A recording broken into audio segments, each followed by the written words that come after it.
So we've been to the Fleurieu Peninsula, and down there we did the cherry picking and the strawberry picking. And because we've got so many strawberries and cherries, because we really did pick a lot, considering not a lot of us eat all of them, we've gone through and picked out the strawberries again. Because we actually did the strawberry picking and cherry picking in the morning, and then we went down and did that big duck tour that we went down and saw the sea lions and the dolphins and everything. Well, the strawberries sat in the car kind of all day, getting a little bit hot. So some of the strawberries are absolutely beautiful still, so we've plucked them aside and put them in for just eating fresh. And we do have about maybe half a kilo or so of strawberries that are just a little bit sort of starting to soften already. So we've decided we're going to try and make a strawberry chili relish with them. But seeing as Tanisha's visiting on holidays, she's going to whip up the chili strawberry relish for us. Hi Tanisha. Hi. Yeah, so what we've got here, we've been very, very picky with what we deemed as not very good strawberries. Most of them are still fairly good. There's a couple that literally have a tiny little mark on the side of them, and we've gone alright and got rid of them just because the rest of them were quite good. So you may as well be picky with them if you can. Pretty much, I've just literally looked up strawberry recipes on Pinterest. I find Pinterest is a really good resource for recipes of just different things. It's very big with like the no waste kind of culture and that kind of thing. Cottagecore, a lot of American recipes, because Americans seem to be a lot more into like canning and preserving and stuff like that than we seem to be here in Australia. That's just what I've found on the internet, that most things are American. I don't really know if there's a big reason for that, but pretty much, like we said, we've got a heap of strawberries here. All we're going to do is take the tops off, just because they have that kind of core piece at the top where the leaves come in, and then chop them up. If you want a smoother sort of relish chutney type thing, just cut it smaller. It won't have to cook down for as long. You can always blitz it at the end, but sometimes it's a bit too smooth then and you end up with a sauce. But yeah, however you want to cut them, it really doesn't matter. It's going to be cooked anyway. Dice them all up and just pop them straight into a saucepan that's going to fit everything you have. Recipe's very easy. Everything's going in at once. You're not having to, you know, multiple pots, anything like that. It's very simple. So we've got we've probably got more than we need here, but roughly 400 odd grams of strawberries. It does say, so this recipe is just from theflavorbender.com. Cheers to them. We're basing our quantities off that.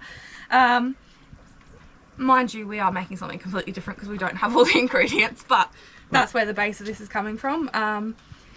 Dried chili flakes, that's completely optional how much you want to put in. We're going to use the chili jam again that was made here in South Australia, just because we have it and it's nice, so why not. They did also use it in their cherry barbecue sauce, which I'm not sure if that's going in this video or a different one, but check it out anyway.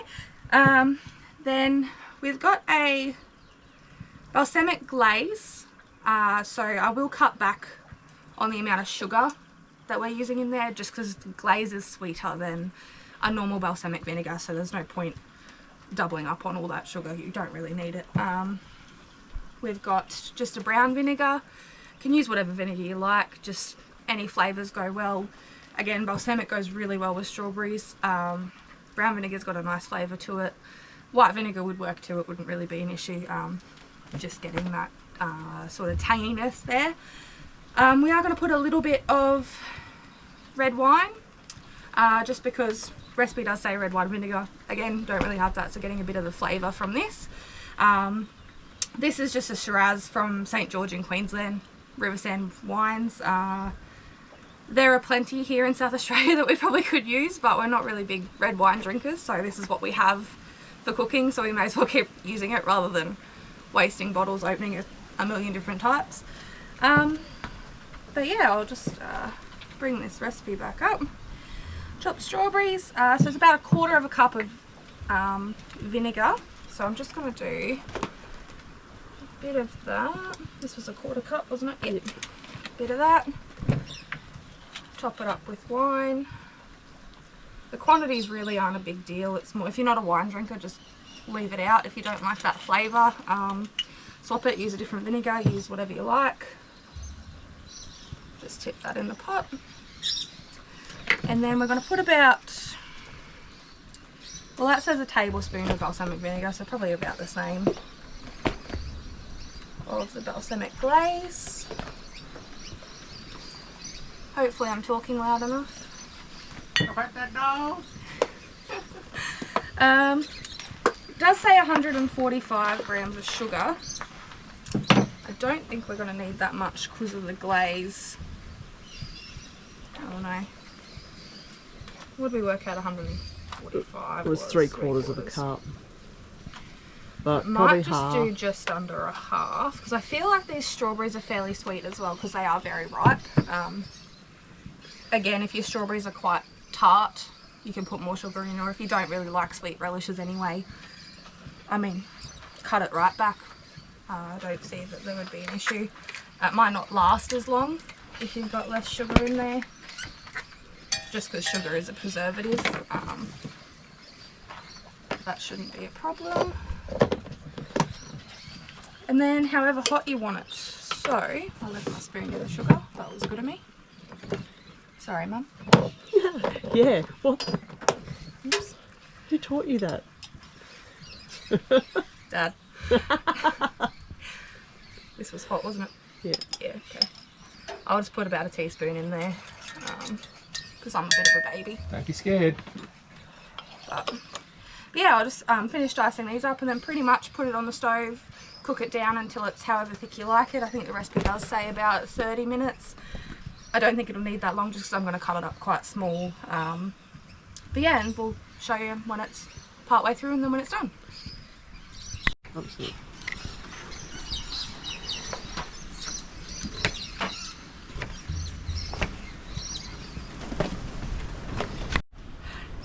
Are you recording? I am. Oh, sweet. So we've just put all the strawberries in, sugar's in the bottom, vinegars are in, bit of that wine like we did. I'm just stirring it for no real reason. It probably doesn't need to be stirred, but that's okay. Alrighty, bring it over to here. See if we can. It's on. Is it? Oh, it was.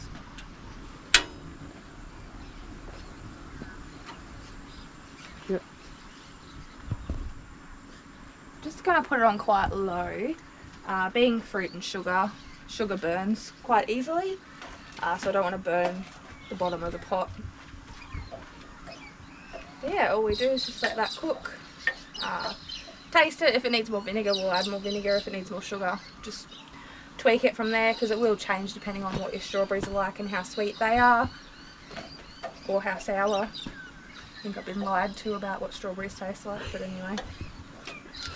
Well, and when we're picking strawberries, usually the strawberry farms do a pick your own at the end of the season. So they're probably not always the better strawberries, I'm guessing. They're probably as fresh as you're going to get them, but their first harvest is generally the best off the plants. Yeah, but that's okay. Well, let that cook. They're pretty hard to get fresh in the shops these days. They tend to go mouldy very quickly.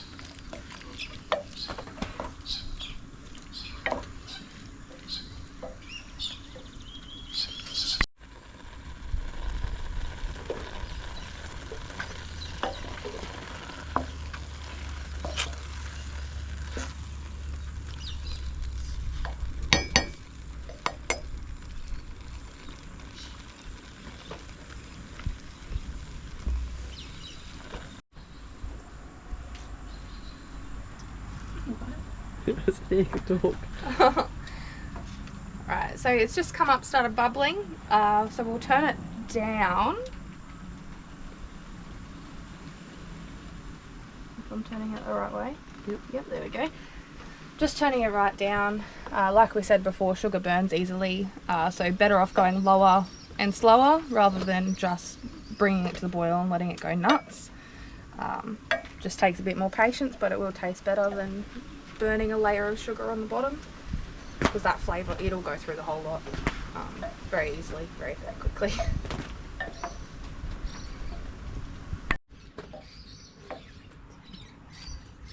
So this has probably been on for what, 20, 25 minutes, and it's all the liquids come out of the strawberries, so you can see, and it'll slowly start thickening, and that sugar will help it thicken and just evaporate some of the water and reduce it down.